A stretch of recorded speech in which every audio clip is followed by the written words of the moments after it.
वर्णिवेशरमणीय दर्शनम मंदहासरुचिराननाम्बुजं पूजितं सुरुनरोत्तमैर्मुदा धर्मनंदनमहं विचिन्तये।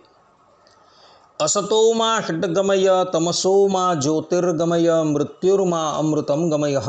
ओम शांति शांति शांति। अस्मद्गुरु समारंभां नाथयामुन मध्यमां लक्ष्मी वल्लभ पर्यंतां वंदे गुरु परंपरा।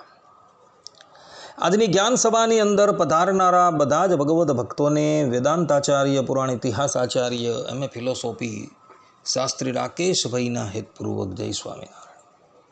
ભક્તો, આજની આ જ્ઞાન સભાની અંદર આપણે બધા શું શ્રાદ્ધ કરવાથી જેના ઘરે સંતતિ અર્થાત કે પુત્ર કે પુત્રી ન હોય તેને સંતતિની પ્રાપ્તિ થાય આ વિષય પર થોડી વાર શ્રવણ કરશું.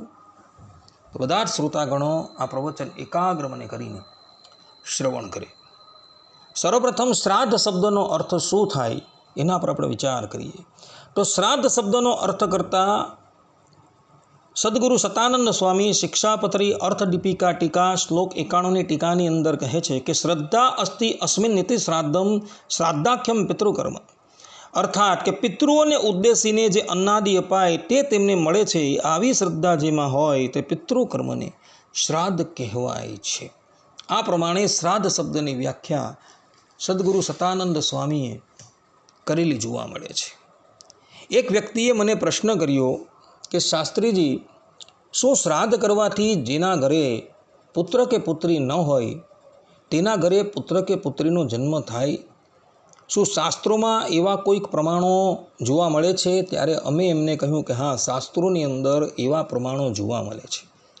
જેમ કે મહાભારતના અનુશાસન પર્વ 145મા અધ્યાયમાં વૈશંપાયન ઋષિ કહે છે કે પત્નીમ વા મધ્યમમ પિંડમ પુત્ર કામા હિ પ્રાસયેત આ દત્ત પિતરો ગર્ભમ કુમારમ પુષ્કરસ્ત્રજમ.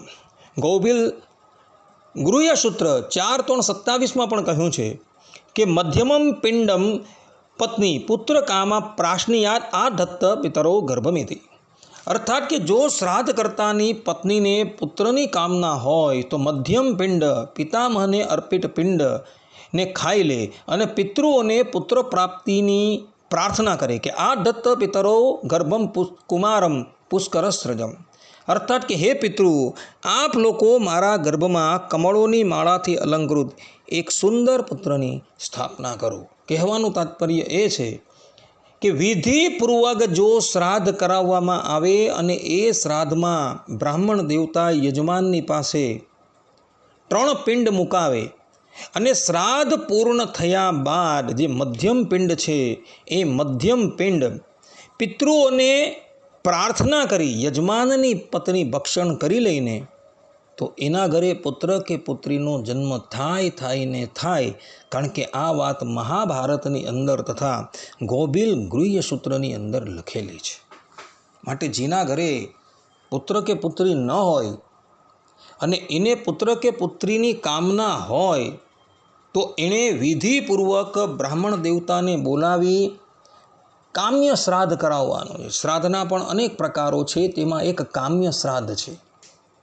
એ કામ્ય શ્રાદ્ધ જો વિધિપૂર્વક બ્રાહ્મણની પાસે કરાવવામાં આવે અને શ્રાદ્ધ પૂર્ણ થયા બાદ 3 પિંડમાંથી મધ્યનો પિંડ યજમાનની પત્ની ભક્ષણ કરી લઈને તો એના ઘરે પુત્ર કે પુત્રીનો જન્મ થાય ને થાય. કારણ કે એ પ્રમાણેના વચન શાસ્ત્રોની અંદર જોવા મળે છે.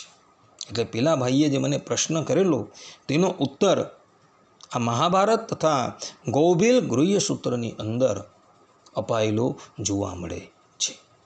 તો જેના ઘરે પુત્ર કે પુત્રી ન હોય અને એને પુત્ર કે પુત્રની ઈચ્છા હોય તો એણે આ ઉપાય અવશ્ય કરવો જોઈએ. આટલું કહીને હું મારા પ્રવચનને અહીં વિરામ આપું છું. સર્વે સંતુ નિરામયઃ, સર્વે સુખીનો ભવંતુ, સર્વે ભદ્રાણિ પશ્યન્તુ, મા કશ્ચિત દુઃખ ભાગ ભવેત અસ્તુ. જય સ્વામી.